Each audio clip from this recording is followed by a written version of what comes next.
ہمارے رب نے ہمارے وجود کو ڈیزائن کس طرح کیا ہے۔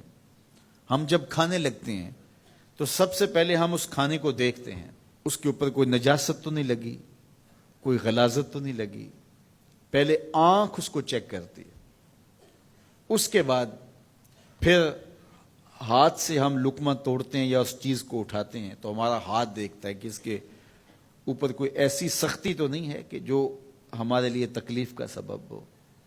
پھر مالک نے ہماری ناک کو ہمارے منہ کے قریب رکھا ہے، ہماری آنکھیں دیکھتی ہیں، سونگتی نہیں ہیں، ہمارا ہاتھ پکڑ کے محسوس کرتا ہے لیکن سونگتا نہیں ہے۔ اب اس چیز کو ہم اپنے منہ کے قریب لانے لگے تو سب سے پہلے جو ہے وہ اس کو اس سینسر سے گزارا گیا کہ اس کے اندر کوئی معمولی سمیل بھی ہوئی تو یہیں سے چھوڑ دیں گے۔ لائے تھے ہم حلال رزق سے، لیکن پھر بھی ہم نے اس کو آنکھ سے چیک کیا، پھر ہاتھ نے چھوا، پھر سونگا، اس کے بعد پھر اب ہم زبان پہ رکھیں گے۔ اب ہمارے رب نے زبان کو 3 حصوں میں تقسیم کیا ہے۔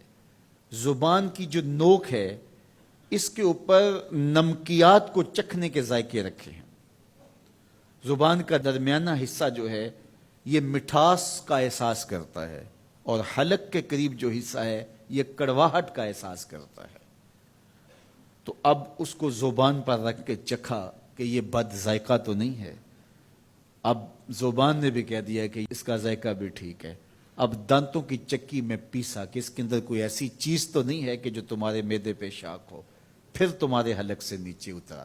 وہ رب نہیں چاہتا تمہارے حلق میں ایک لقمہ بھی ایسا جائے جس میں ذائقہ نہ ہو، جس کے اندر بدبو ہو، جس میں تعفن ہو، جس پر کوئی غلاظت ہو اور جو ناپسندیدہ ہو۔ تمہارا رب چاہتا ہے تم طیب لو، ستھرا لو، تاکہ تمہارا ظاہر بھی ستھرا ہے، تمہارے وجود کا حصہ بننے والی غذا جو ہے وہ بھی پاک اور ستھری ہو۔ تمہارا رب تمہیں صاف دیکھنا چاہتا ہے، صاف رکھنا چاہتا ہے۔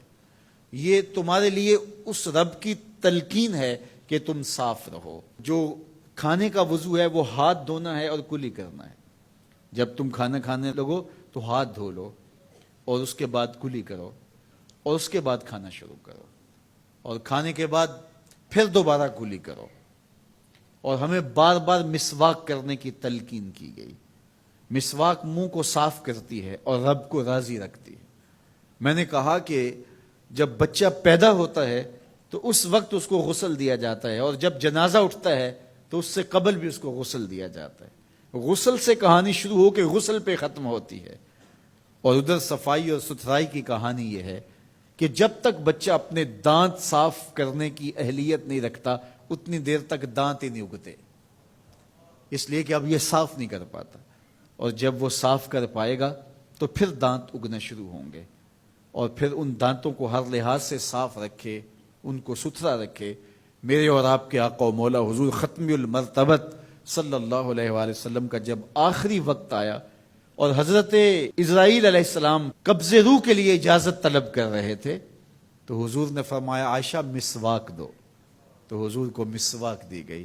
نکاحت تھی، کمزوری تھی، اور مسواک سخت تھی، تو حضور نے ارشاد فرمایا عائشہ اس کو چبا کے دو۔ تو ام المومنین سیدہ عائشہ رضی اللہ تعالیٰ عنہ فرماتی ہیں میں خوش قسمت ہوں کہ آخری لمحات میں میرا لعاب اور حضور کا لعاب مل گیا۔ تو انہوں نے چبا کے نرم کر کے حضور کو مسواک دی، اور حضور نے اس آخری وقت میں جب انتہائی نکاحت اور کمزوری تھی مسواک کی کہ میں اپنے رب کے حضور حاضر ہو رہا ہوں۔ تو ہمارے دین نے ہمیں یہ تلقین کی ہے کہ تم اپنے آپ کو بھی صاف رکھو، اپنے وجود کو بھی صاف رکھو، اپنے بالوں کو بھی صاف رکھو، اپنے لباس کو بھی صاف رکھو، لیکن پھر اس پہ اکتفا نہیں ہے، جہاں تم رہتے ہو اس جگہ کو بھی تم صاف رکھو، اپنے اطراف کے ماحول کو بھی صاف رکھو، اپنے گھر کو بھی صاف رکھو، اور اپنی گلی کو اور اپنے محلے کی صفائی کا اہتمام کرو۔